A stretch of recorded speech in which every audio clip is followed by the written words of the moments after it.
So students, your next class is your next topic is laws of chemical combination.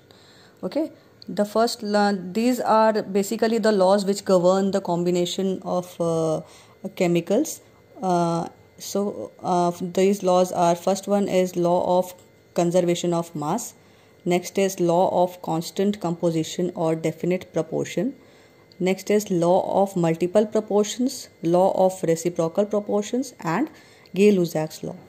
Among these 5 laws, this fourth one, that is law of reciprocal proportion, is not in your course. So in your course there are 4 laws which you have to study. Okay.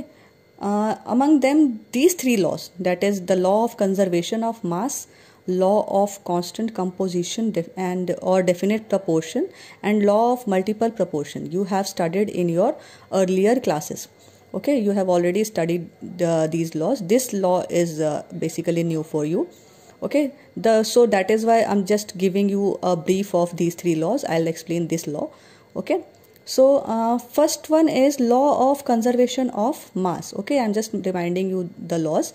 The law of conservation of mass states that during any physical or a chemical change, the total mass of the product is equal to the total mass of the reactants. Means that basically throughout the reaction, the mass remains conserved. Okay, so basically that is why it is known as law of conservation of mass. The mass remains conserved throughout the reaction.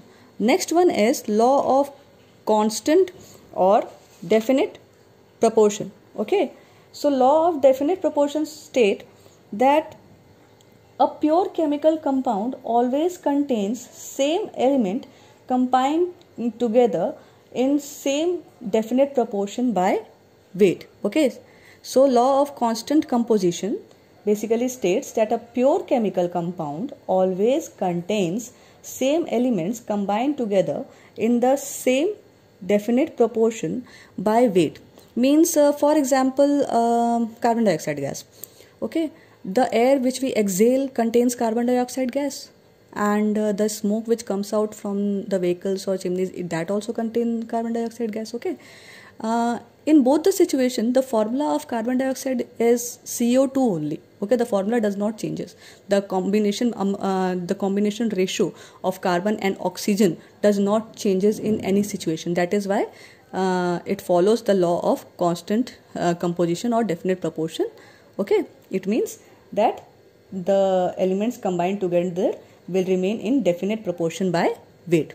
Okay, next one is your law of multiple proportion. Which law? Law of multiple proportion. This also you have studied in your 9th class also, it is included. Okay, in this law states that when 2 elements combine to form more than one compound, then the masses of one of the element which combine with the fixed mass of the other element are in a simple whole number ratio. Okay, this is what the law of multiple proportion. Next one is Gay-Lussac's law. Gay-Lussac's law. Okay, so Gay-Lussac's law basically states that when gases react together or produced in a chemical reaction, they do so in volume which bear a simple ratio to one another and to the volume of the products. Okay, if all of these are basically gases, provided all the gases are at same temperature and pressure. I am again repeating this law, that when gases react together or produced in a chemical reaction, they do so in volumes which bear a simple ratio to one another and to the volume of the products, provided all the gases are at the same temperature and pressure. Okay, for example, hydrogen, this is a gas. Okay, and we take chlorine gas. Okay, this is chlorine gas.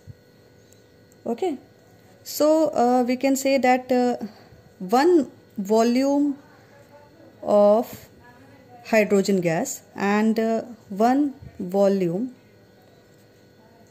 of chlorine gas will produce HCl. Okay, it will produce HCl gas. When we will balance this equation, we will get this equation. It means that 2 volume of HCl gas.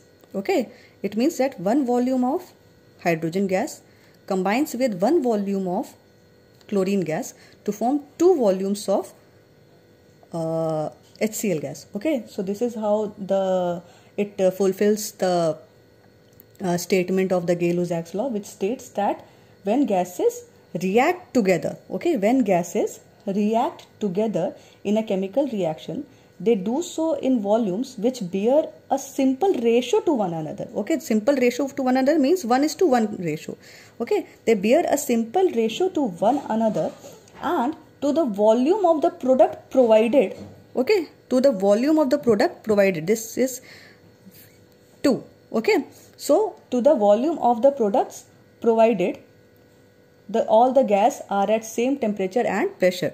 Okay, so this is the condition which is necessary for this law, that the temperature and pressure should be same in all the gases present in the reaction. Okay, so here you can see that hydrogen is combining with chlorine to form 2 moles of HCl gas, 2 volume of HCl gas, and the ratio among them is a simple whole number ratio, that is 1:1:2 ratio. Okay.